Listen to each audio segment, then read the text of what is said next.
Hey everybody, it's Kelly. Welcome to Peace, Love, and Chaos. Lately, I have been uploading old videos that I've done over the last handful of years up to this YouTube channel. And it's been really interesting watching some of the old content that still rings true. So that's why I'm uploading it because depending, no matter what the date is, whether it's like Christmas time or Halloween time or, it was 2020 and pandemic time, the messages still ring true. So, but I would share some of those with you. But it's so interesting. The messaging is the same, which even though I feel like I've changed a lot over the last several years, my beliefs and values and yeah, the core of who I am hasn't changed. So that's a nice confirmation, I suppose. It's like rereading old journals or something. So it's been a really interesting process to rewatch all those videos and make kind of a catalog. So I'll be sharing more of those here on the channel. Um, so I don't know, view as you wish. So let's think about what do we want to talk about today? Um, it's something some of the old habits that I've been consciously breaking is, working with old coaches, like, oh, you have to have your hair and your makeup and your clothing has to be perfect, and maybe shoot a whole bunch of videos, in one day when your hair and makeup are great, and then stream them out over different days, and you have to have a certain structure and um yeah, thank you, coaches. I think we're good now. um yeah, just a little less structure, I suppose, more more intuition. So I want to be with you here. I want to be present. I am present. And I don't want to think about all of the surface level things that maybe don't matter so much. Either you're interested in conversations or you're not. It's okay, either way. So, in this week before this big election, I've been thinking a lot about um, beliefs and how we come by those beliefs. Usually family of origin is where a lot of our beliefs and certainly patterns of behavior come from. And I grew up pretty much with knowing that my dad was conservative and Republican, and probably didn't pay a lot of attention to politics really, really at all until, well, I know that I voted in many elections, but certainly when Trump came on the scene, it seemed important to start paying attention to politics. So then looking back, reflecting back on, um, what I believed or what I thought or experiences. I remember being in grade school when Reagan was shot, and I remember sitting at the babysitter's house and we were just all glued to the TV, watching the coverage. Um, and just just interesting, kind of from the outside looking in, not being super involved, but um watching my dad, and hindsight is always 2020. So I know that conservative talk radio certainly made a huge impact on my dad, and I think that things really shifted for him. And so like Rush Limbaugh, I remember working at a commercial photography studio, and there was, a bunch of guys, and so Rush was always on. And so I listened to him a lot just because he was on in the background. And I really, my impression of him, especially in the beginning, was it was for entertainment. It was for shock value and entertainment. And then it wasn't so much that he was trying to shift anybody's beliefs, but it was just it was a radio show and he wanted the ratings. Um, but I think that really started a shift in how conservatives thought.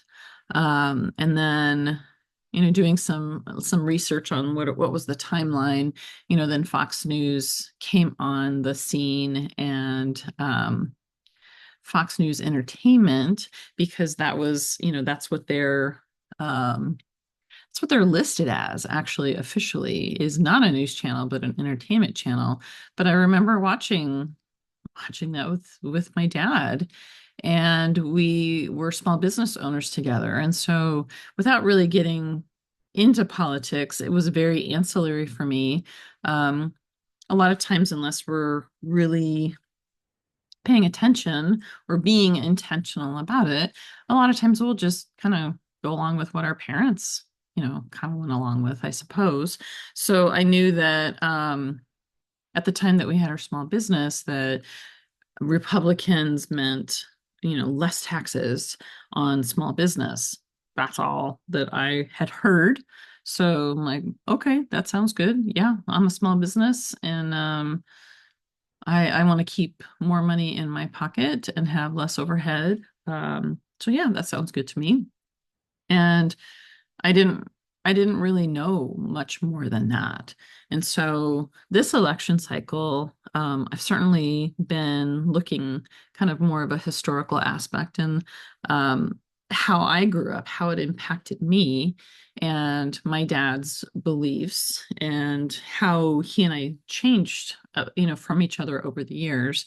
My dad passed away earlier this year, and I can tell you that, the last many handful of years, we did not see eye to eye politically at all. I mean, I would say once my kids started growing up, um, my views changed, my priorities changed, and in my,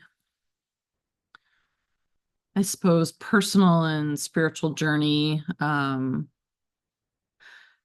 my connection with myself and my knowing myself and what I'm about and what I stand for, and being really intentional in pulling back the layers of the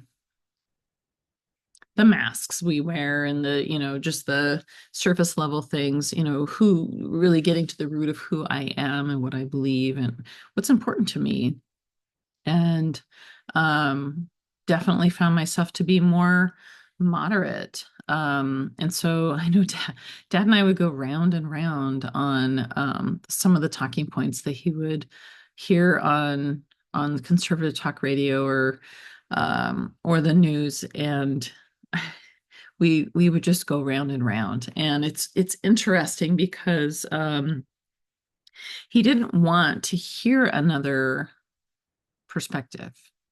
And that's what frustrated me. I didn't necessarily need him to like, oh, I understand, and change his beliefs, but I wanted to have um some discussion, and he was not open. So he wanted to tell me what he wanted to tell me, and he did not really want the back and forth so much. So we learned pretty quickly in the last few years that we just didn't talk about politics and stuff, because it didn't end well for us so much. But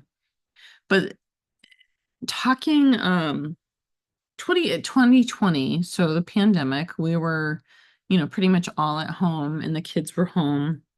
So it was the kids and I, and it's such a, weird time for all of us.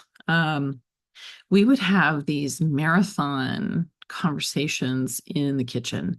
The house that we were in at the time, big kitchen. And so we'd sit on the kitchen islands and counters, and we would talk for hours about everything that was going on. So, pandemic stuff, and there was a lot of social justice stuff, and the in election stuff, and politics, and the world, um, and climate change, and man, we covered it all, and it was so fascinating to to talk to my kids and hear their perspective. And my oldest is definitely very, very well informed. And so we talked about things that I didn't know about. And then I'd go and maybe watch some documentaries and, I need to learn more about this and I don't know about this. I was open to other perspectives. So that was like a big difference between my dad and I. He wasn't open to new perspectives. And I think that was hard for me because I am open to different perspectives. Especially in heated situations, I want to know all the sides. I want to know what all the voices are saying. So as painful as it may be sometimes, I listen to different journalists and news sources that maybe I agree with, maybe I don't, but I don't want to live my life in a vacuum where I'm only hearing things that I agree with. I There's no growth in that for me. I'm a human being. I am flawed and I don't know everything. There's no way that I could possibly know everything. And so with that premise, that means that there's always something more to learn at some point. And so if I'm, staunchly entrenched in a belief or a perspective, um, someday, someday I may be wrong. How do I feel about that? Well, if instead of being entrenched and this is the way it is and it's always the way it is and it's never going to change, instead of that, I mean, that feels really closed. As I'm saying that, it feels my heart, my whole chest is very tight and closed. Instead, I am open. Not, not that I don't stand for anything. Watching those old videos, I know that I have a foundation for who I am and what I believe and what's important to me and my values and my essences.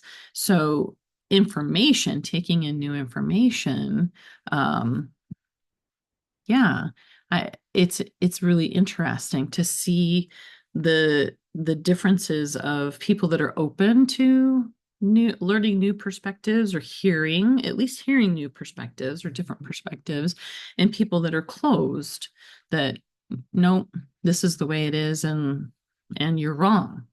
So it's just interesting to, to watch and observe people. I'm all about human behavior and have been observing human behavior for many decades now. So, yeah, back to politics. Dad and I, we didn't see eye to eye. We did, I mean, for a while when it was just for me very surface and at a distance. And then when I got more into it, we were not so much eye to eye. But also I think that's generational. I think older generations, maybe not to pigeonhole anybody or stereotype anybody, but I think in general, maybe not a lot of openness to hear different perspectives. You see that in the workplace as well. So, I talk about different generations in the workplace and that organizations and companies, it's time to change the culture that if you're closed-minded and this is the way we've always done it, this is the way we're always going to do it, that is not going to fly anymore. You've got, besides Gen Xers that are burning the candle at both ends, you've got millennials and Gen Z, and it's not, they want to know that they're working for a purpose. So that conscious business perspective is really, really important. So conscious business is going to be more open. So it's funny how it really just ties into all areas of life. Being more open and hearing different perspectives, whether it's business or politics or at home with your family or in your relationships. Um, yeah. Are you open and conscious and willing to hear other voices and other perspectives? or are you not? So, yeah, I like to say that I want a bigger table so that everyone has a voice. I think that's really important. So, on that note, I'm going to end for tonight. My rambling musings. Have a great night. I will talk to you soon. Be good to yourselves, be good to each other. Take care.